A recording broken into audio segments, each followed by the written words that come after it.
الكلام كتر عن المشروع اللي ممكن يدخل لمصر المليارات، واللي بيعتبر أبرز وأهم المشروعات اللي القيادة السياسية اتبنتها وما زالت.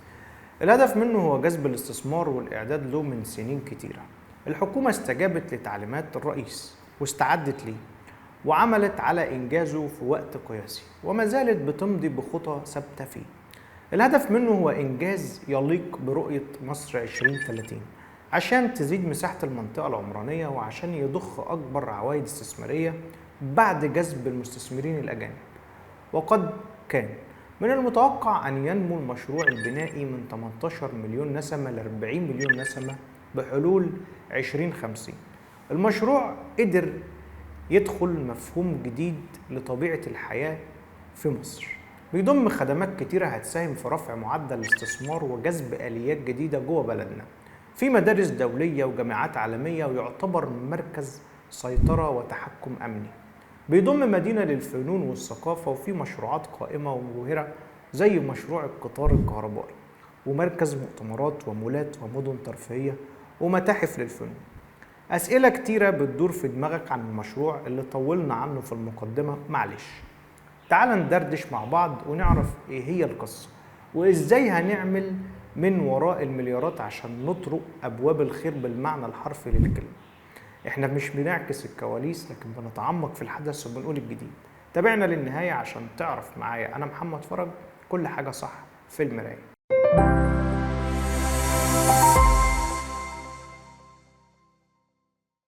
ايه بقى اللي حصل واللي بيحصل يا ريس؟ العاصمة الإدارية الجديدة لما اتنشأت كان أغلب الناس فاكرينها عبارة عن مقر بديل للمصالح الحكومية والإدارية اللي موجودة وبس. لكن المدينة دي كان هدفها أكبر من كده، وكانت بتسعى إن هي تكون مدينة إدارية واقتصادية لمصر. كمان بتسعى إن هي تعمل منطقة جديدة وتكون جذابة للاستثمار بشكل ملحوظ، وعشان تربط بين القاهرة والسويس وتحقق فرص عمل وغيره. العاصمة بتعتبر أول مدينة ذكية على أرض مصر، لأن المباني والخدمات كلها هناك مميكنة. المفاجأة إن العاصمة الإدارية هيتم طرحها في البورصة. أيوة زي ما بقولك، اتأخرنا شوية في الحلقة عشان نتأكد من معلوماتنا ونجيب كواليس جديدة زي ما انتم متعودين. الحكاية بقى يا ريس إن ده اقتصاد تاني، والسؤال المهم هنا يا ترى الطرح ده هيكون إيه؟ وهل العاصمة الإدارية كلها هتدخل البورصة ولا جزء منها؟ ويا ترى ده هيعود علينا بإيه؟ وهل فعلا ممكن العاصمة الإدارية في يوم من الأيام نصحى نلاقيها اتباعت؟ كلها أسئلة بتدور حوالين الجزئية دي تحديدا، وإحنا هنا دورنا إن إحنا نجاوب عليها ونقول الملخص المفيد. بص يا ريس، شركة العاصمة الإدارية للتنمية العمرانية أعلنت إن هي هتطرح الفترة اللي جاية جزء من أسهمها في البورصة، والطرح هيتم بشكل نهائي قبل نهاية 2024. عايز أقول لك إن حجم إجمالي وصول شركة العاصمة الإدارية السنة اللي فاتت كان 255 مليار جنيه، لكن بعد طرحها في البورصة من المتوقع إن الأصول المضارة قيمتها هتوصل ل 4 تريليون جنيه. شايف الفجوة الكبيرة بين الرقمين يا ريس؟ إيه هي بقى الفايدة الاقتصادية من طرح العاصمة الإدارية في البورصة؟ من أحسن الطرق اللي بتأكد على الشفافية في الاقتصاد هو تعامل الشركة المملوكة للدولة وطرحها في البورصة، لأن ده هيفيد المواطنين ويعود عليهم بالنفع. كمان هيساعد في إن يكون عندنا استثمارات جديدة تقدر إنك تجذب فئة جديدة منها. كمان طرح العاصمة الإدارية في البورصة ده هيزيد من الامتيازات الاستثمارية، زي إنك هتجذب المستثمرين وهتحقق المعادلة الصعبة اقتصاديا وهي السيولة في السوق. ده طبعا هيعود عليك كاقتصاد دولة بإنك هتحصل على تمويل إضافي للشركة وتمويل لمشاريعها اللي جاية في المستقبل. كمان بمجرد ما الشركة هيتم طرحها في البورصة ده هيحطها تحت التقييم، والتقييم ده خلي بالك هيزيد من قيمتها وثقة المستثمرين فيها، وإنهم يطمنوا وهم بيستثمروا في أسهمها. وفي نقطة يا زعيم ما كناش واخدين بالنا منها كدولة، أو بمعنى أصح شايلينها لوقتها المناسب، وهي إن طرح الشركة في البورصة ده هيزود وعي الجمهور بيها بشكل كبير، وهيتيح ليها الشراكة، وبالتالي هيروج لمشروعات العاصمة الإدارية، وده طبعا هيقابل بزيادة طلب على المشاريع والعقارات اللي فيها وغيره، وكل ده طبعا هيحقق فيها رواج وهيساهم بقدر كبير جدا في التطور في البورصة. ايه هي ايجابيات طرح اسهم شركة العاصمة الإدارية في البورصة؟ لازم تكون عارف ان الطرح ده مهم جدا لينا كبلد، وده هيساعد بشكل كبير في انه يجذب استثمارات وتمويل اضافي من المستثمرين.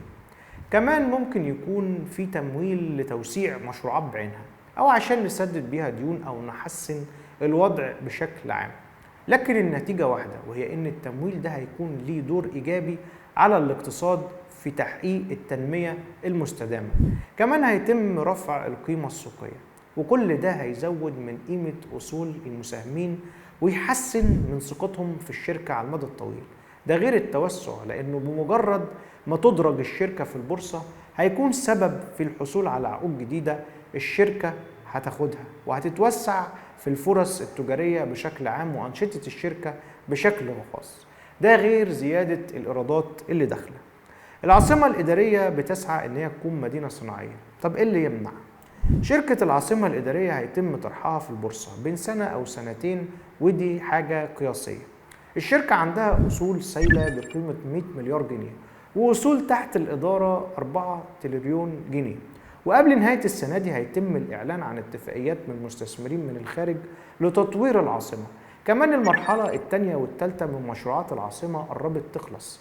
المرحلة الثانية بتستهدف إن هي تعمل منطقة صناعية، والشركة هتوقع اتفاقية إماراتية لتطوير المنطقة الصناعية مش على أقل من 1000 فدان تقريبا. غير إن مصر خلال الفترة دي بتستهدف إن هي تجمع 5 مليار دولار من برنامج الطروحات من دلوقتي ولحد شهر 6 في 2024، وده عشان نتغلب على مشكلة السيولة الدولارية. وقدرت بالفعل إنها تجمع نص المبلغ 2.5 أو 2.5 مليار دولار لحد دلوقتي. مصر هتطرح 35 شركة مملوكة للحكومة سواء في البورصة أو لمستثمرين لحد يونيو السنة اللي جاية. كمان هتضم البنك المركزي لتنمية الصادرات لبرنامج الطروحات برضه. يعني من الآخر شغل فاخر من الآخر هنشوفه الفترة الجاية إن شاء الله في بلدنا. هل هيتم بيع العاصمة الإدارية بعد الانتهاء منها؟ الفترة اللي فاتت كان في كلام كتير حوالين إن الشركة اللي هي شركة العاصمة الإدارية يعني هتتباع، ودي الشركة المسؤولة عن تنفيذ المشاريع جوه العاصمة. لكن الكلام ده مش صح، وطلع خالد عباس رئيس شركة العاصمة الإدارية ونفى الكلام ده، وقال إن بيع شركة العاصمة الإدارية حاجة بعيدة شوية، لأن حجمها كبير ومن الصعب جدا إن هم يبيعوا العاصمة بسبب طرح نسبة هتكون أصلا أكبر من حجم البورصة نفسها. لكن من الممكن في المستقبل إنه يتم طرح شركات تابعة للشركة الأم، والشركة دي متخصصة في إدارة المباني والمرافق في العاصمة، ودي اللي ممكن يتم طرحها. ده غير إن الموضوع مش بالسهولة اللي تتصدق بمجرد الكلام اللي بيتقال على إن العاصمة هتتباع. لا، كلام مش صح. شركة العاصمة الإدارية مملوكة من 3 جهات، وهم هيئة المجتمعات العمرانية وجهاز الخدمة الوطنية وجهاز تابع للقوات المسلحة، ال3 دول وبس. وبالنسبة للكلام اللي بيتقال عن ان البيع هيتم للعاصمة بعد ما ينتهوا من تنفيذها بشكل كامل، ده برضو مفيش صحة على الكلام ده. وفي الفترة اللي بيتم بيع في العاصمة الإدارية بيتم بيع على الوحدات بس.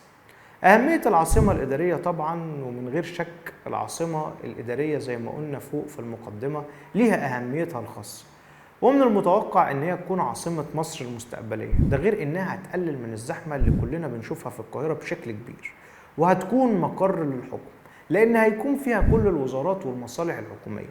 مش بس كده، كمان بتضم مدينة المعرفة والنهر الأخضر، واللي هيكون ممتد لأكتر من 30 كيلومتر، وده هيخليه أكبر ب6 أضعاف من سنترال بارك اللي في نيويورك.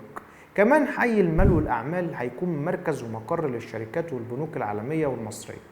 وصل حجم استثمارات الحي ده ل3.4 مليار دولار في مرحلته الأولى بس، وبيضم 18 برج منهم بقى الإداري والسكني وأبراج للأنشطة المختلفة.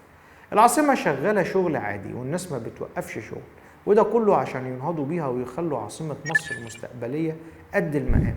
فازاي هيبيعوها؟